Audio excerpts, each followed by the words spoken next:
the beauty that brings disaster, and the mysterious love. The story begins with Psyche, a princess of extraordinary beauty, so much so that the people forgot to worship Aphrodite, the goddess of beauty and love.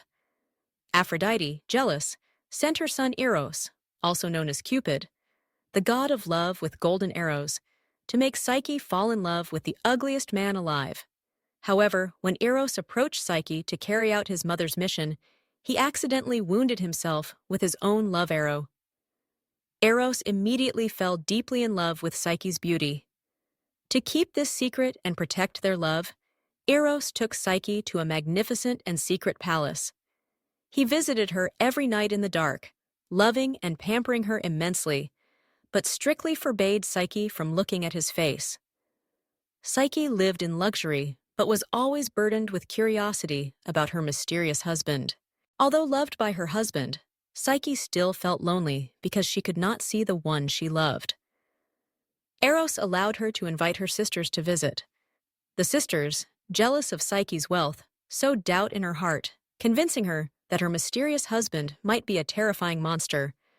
Although Eros had warned her about the dangers of jealousy and curiosity, Psyche could not resist. One night, she prepared an oil lamp and a knife. While Eros was sound asleep, Psyche lit the lamp and was astonished to see that her husband was not a monster, but the handsome god Eros with pure white wings. In her surprise, a drop of hot oil from the lamp fell on Eros's shoulder, waking him with a start. Realizing that his trust had been betrayed, Eros flew away in pain, leaving Psyche in regret and despair.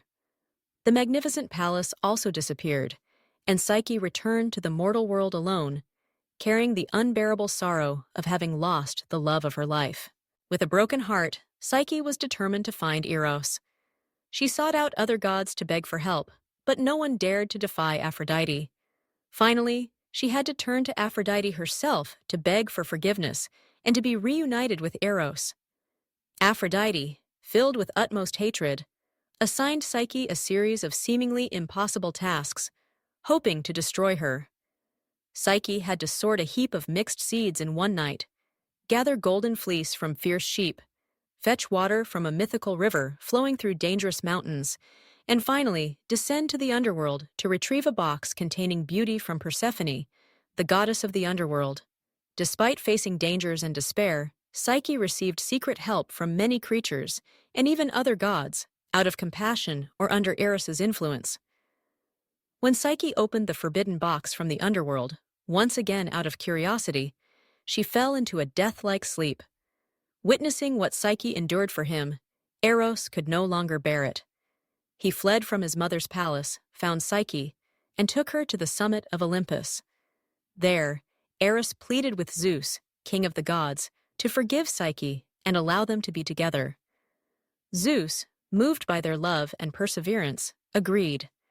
Psyche was granted immortality and became a goddess, officially reunited with Eros on Mount Olympus. They lived happily ever after, and their love became a symbol of perseverance, courage, and faith overcoming all hardships.